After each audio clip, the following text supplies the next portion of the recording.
to hit them. We've been so consumed with other content. Rodney Jens in there said, I ran across this article the other day about trading Quay Walker for Trey Hendrickson. There are others as well with multiple trade partners for him. And I did check out the article. And listen, I want to be very clear, and I gotta be careful with this type of stuff, Rodney, because you guys know there's articles like this that go out like crazy every year, right? And especially this time of the year. And these are they're not even rumors. It's just suggestions, right? Like, hey, this trade might make sense. So if you're talking in terms of potentially trading Quay Walker and what it would take, if you're telling me you could get Trey Hendrickson for Quay Walker, I would definitely entertain that offer. And as a matter of fact, I think that's what Elijah may have said then here. Let's see. Elijah Gwynn says, maybe I'm alone on this, but I feel very comfortable with our edge defenders after the draft. I think losing Quay would hurt more than gaining Trey would help. And I think that's a solid point.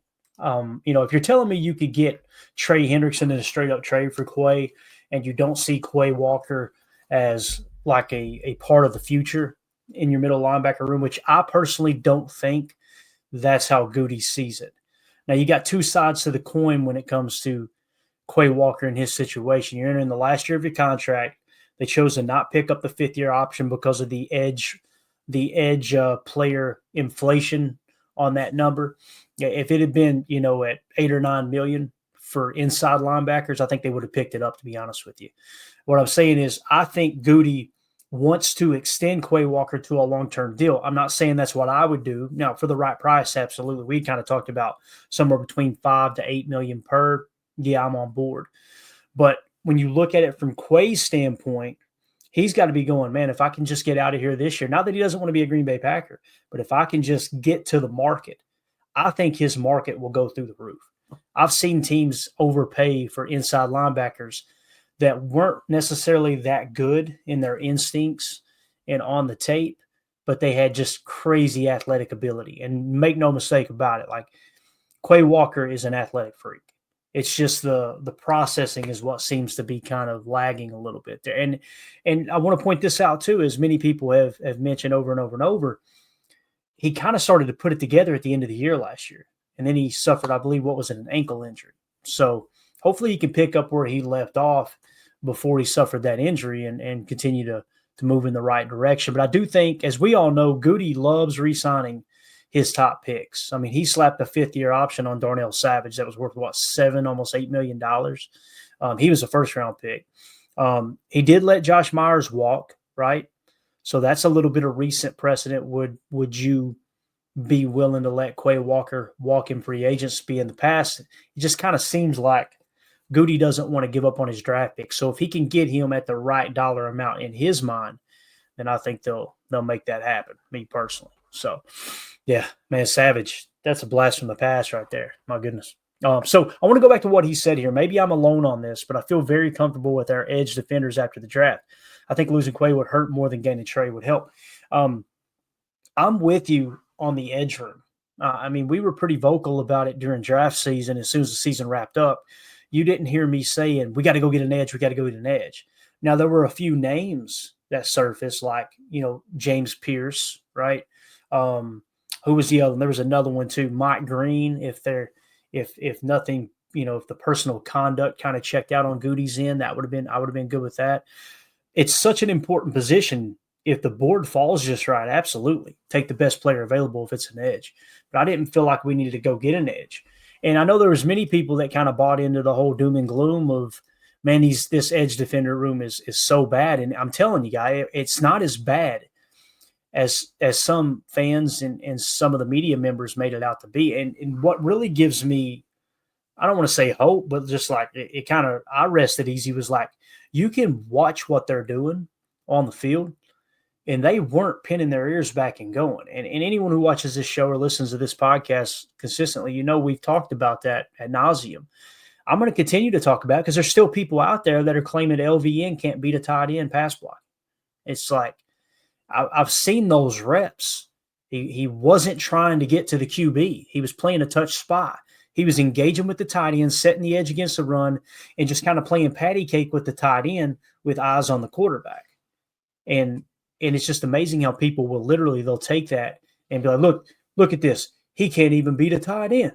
It's just silly. And I'm gonna be real, man. Former players talking like that. And I'm like, now don't get me wrong. Those I don't want to mention any names, but those former players, when they open their mouth talking X's and O's, sometimes it's like, yeah, you played a long time ago, and the game has changed quite a bit. And I'm sure they've forgotten more about football than I'll ever know.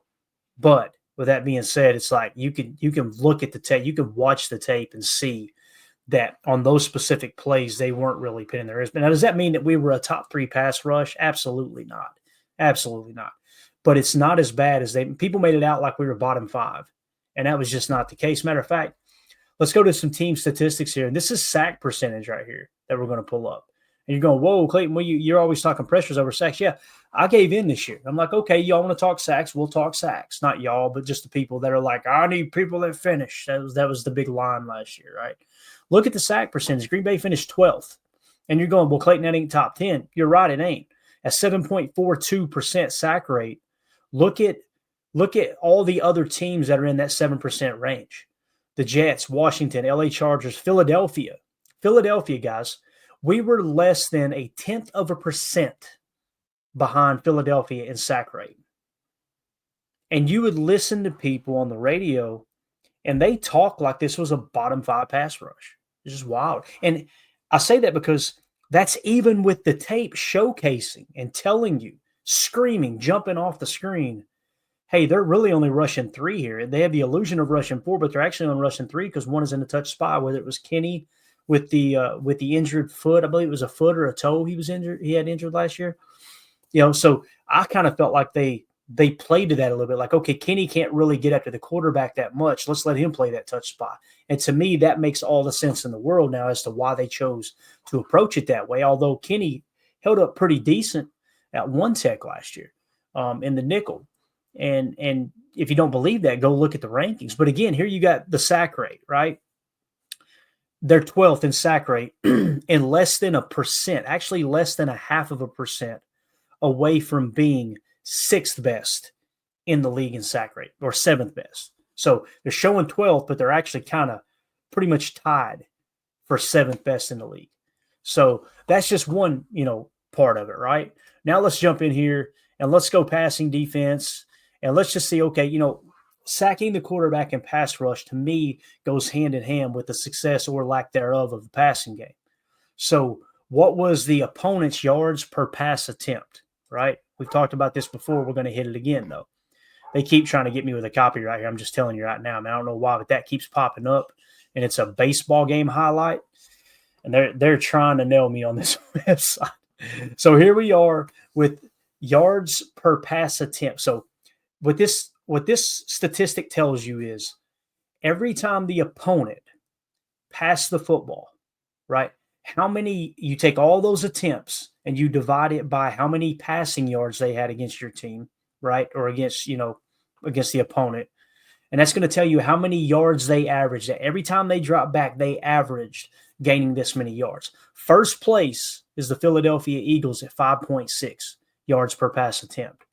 The Packers are showing in the 10 spot, but if you look at the numbers, they're actually tied for 8th in yards per pass attempt. So again, that goes hand in hand, in my opinion, with the coverage and with the pass rush. And we had people that were freaking out over the cornerback room going, we got to go draft the corner in the first round. Once again, there was a couple of corners that I like, Jahdae Barron and those guys. I would have been totally on board with them drafting one of those in the first round if the board fell just right. But it fell in a way that Goody obviously wanted to take a wide receiver. Matthew Golden was in his current top tier of talent, and he went in that direction. So when you look at this stuff and you look at the key statistics, what it tells me is we had the 8th best passing defense in the league, and we pretty much were within less than 0.5% of being right around the 7 or 8 mark in sack percentage. So can you get better? Yeah. I would love to have the number 1 spot on both of these metrics, right? But what it's telling you is you're top 10. You're top 10 in passing defense. You're top 10 in pass rush. Like, we finished 8th in the league in sacks. And as you're probably wondering, well, why is it showing whatever the number was, 12th in sack percentage, is because of the amount of, opportunities, the amount of attempts might have skewed that a little bit. So again, we finished 8th in the league in sacks. So, and you guys know, I'm pressing into this sack talk because you guys know I'm more interested in pressures than sacks. And what I mean by that is, yes, I would prefer a sack over a pressure all day long, twice on Sunday.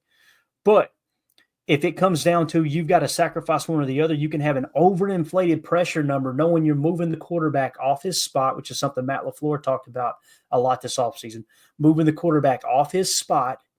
And again, when you do that, what happens? Pressure, pick, right? Pressure, pick, coverage, sack. When you've got great coverage, sometimes the ball has to be held for more than 2.5 seconds. The quarterback takes a sack because you had good coverage, right? It might be a press man technique, whatever it may be. And then on the other side, with the pressure, if the pressure hits home, the quarterback rushes the ball out or he throws off balance, he's off his back foot, he's out of timing, out of rhythm. If you did play some kind of press technique and he had to force the ball out, you're getting a lot of interceptions. You don't go out and get as many interceptions as the Green Bay Packer defense did the first half of the season last year without pressuring the quarterback. I'm sorry. It just doesn't happen. So I prefer, like, what I mean by that is, let's say you could choose between 10 sacks or 20 pressures. And what I mean by that is, would you rather have your guys have 10 sacks and only 12 pressures, or would you rather have 20 pressures with 8 sacks? The 10 sacks looks better than the 8 sacks. But again, if you're moving the quarterback off his spot and you're getting pressure on him more consistently, I lean towards that as opposed to, man, look at us, we're great at sacks. I'm pressing in the sack numbers like this simply because I know people that way. As soon as you mention pressure in the quarterback, they're like, that's not finishing. That's not finishing. That's what I heard all year long. So anyway, that's a little bit of pass rush talk. Now, while we're in here looking at the team statistics from last year, let's take a quick look at the rushing defense. And I like to go with opponent yards per rush attempt. There it is again. About got me. See it? Now we got ads flying. Here we go. Go check out Verbo. All right. Get you a good Verbo. So we finished second in the league in rushing yards per attempt. All right. Notice Denver's 4, we are 4, sitting at 4.0. Only Baltimore had a better run defense than us. And I like yards per attempt over yards per game because you can get overinflated yards per game allowed. I don't even know what the Packers allowed rushing yards wise per game. I could care less, to be honest with you, because to me, this is the more important number. If you got a team, let's say you turn the ball over 3 times, you gave them 3 extra possessions, they moved the ball, they picked up 2 extra first downs, and that gained them another 23 yards rushing. That can give you a false sense of hope if you're the offensive team, or, kind of paint a picture that you're doomed in run defense if you're on the other side of the ball. I like the yards per attempt more than just about anything. The EPA allowed, I really like that as well, but I really like this website here with team rankings. Just really, really simple for me. So that being said, we finished second in rush defense, and we had a top 10 pass defense. I think I feel comfortable saying we're right around the 7 or 8 mark in pass defense. So that's why, to go back to the original Patreon comment there from Elijah Gwynn, I don't look at the edge room and go, oh no. That's the other thing. Like with this yards per rush allowed at 4.0, Rashawn Gary led the entire National Football. Last I heard, in the entire National Football League, he led all edge defenders in run stop percentage, which means he prevented the play from becoming a first down by tackling the ball carrier on a running play, right? So it was so obvious. The tape shows it. The numbers reflected it. The lack of pass rush and sack numbers went down as well. That lines up with what the tape's showing us. We see Kenny playing a touch spy. We see LVM playing a little touch spy at times. Everything just plays into the whole, okay, Hafley came in here and he said, here's the game plan, guys. We're stopping the damn run. That's what we're doing. Period. Case closed. And then along the way, you got into some really good pass rush games like Tennessee, right? And others where they got after the quarterback. Why? Because they jumped up to a big lead. If you look at any game where the Packers had a 2-score lead, you'll see that they had really, really good pressure on the quarterback down the stretch. Why? Because Hafley turned them loose. And I know there's going to be some fans that don't like that. They're going to immediately go back to the Joe Barry talk of, he's just playing like – I heard that a couple times last year. This looks just like Joe Barry's defense. They're playing soft. Guys, everything's situational. Like, If someone were to hop in the chat and say, Clayton, do you think they played soft last year? I'd go, where do you want me to start? What game? Hell, what series? Right? Because every series is different. You're going to attack you're going to attack an offense differently based off the personnel, based off the down and distance, based off the score of the game, based off your opponent, based off your injury situation. Right? You may go into a game plan one week and go, man, we're down an edge defender. We're going to be a little weak in the pass rush anyway. Let's make sure we take away the run. We're probably not going to hit home with the quarterback, but let's make them one-dimensional in that aspect and see if our secondary can make a play. So, and again, I'm not the grand poobah of this stuff. I hope I don't come across sounding like that. I've got so much to learn. All I'm simply saying is don't take what I'm saying. Don't listen to my voice and go, well, Clayton said this, that must be right. No, cross-check it. Go watch the tape. Go check it yourself. That's how we all learn and hold each other accountable. So I'm just simply saying, when you hear that stuff, let it go through one ear and out the other, and you go do the research. You do the checking yourself. So hopefully all that makes sense. And I didn't plan on getting into a big pass rush talk there, but I'm glad we did it because I think it does apply going into this year. And I tell you, man, when we do get around to doing the Baron Sorrell chalk talk, hoo-wee, man. I try not to get excited about anything out of the first round. If you get a first round pick, I feel like, okay, that first round pick should probably contribute significantly. Anything after that, if they contribute their rookie year, that's a home run for me. That's just the way I look at the draft, because it's such a difficult task to ask a 21, 22, 23-year-old kid to come into the National Football League and play against grown-ass men who have been working out full-time for a living for at least the last 2 or 3 years, some of them 7 or 8 years, and they know the tricks of the trade. But I kind of feel like that first rounder, man, they really need to contribute. And Goody doesn't even see the first rounder like that, to be honest with you. I don't think. It seems like they'll kind of hold those guys back a little bit. So anyway, yeah, exactly. Clay, that would require focus and effort, LOL. Yeah, and listen, that's the thing too. Like, there's people hearing my voice that you don't want to watch the tape. You just want to get in there and have a hot take and have fun and talk ball and cut up with the chat, man. Hey, they thank God for fans like that, because I'm a nerd. I'll bore you to death with this stuff. So, I don't want it to come across like those people aren't welcome on our show or welcome to talk in here. And I know he was referring to probably the media that won't dive into it. But there's another guy on Twitter that cracks me up how he went to. I mean, this dude, he went down with the Titanic with Josh Myers, and it's like, man, and he's still convinced that Josh Myers is a good center. And I'm like, but you know how important center is in the NFL. And you're telling me that only one team was interested in Josh Myers at less than $2 million on a 1-year deal? Too drunk to taste that chicken. Just can't do it, man. Cannot do it. So, all right, there's a little pass rush talk. Now let's move along here.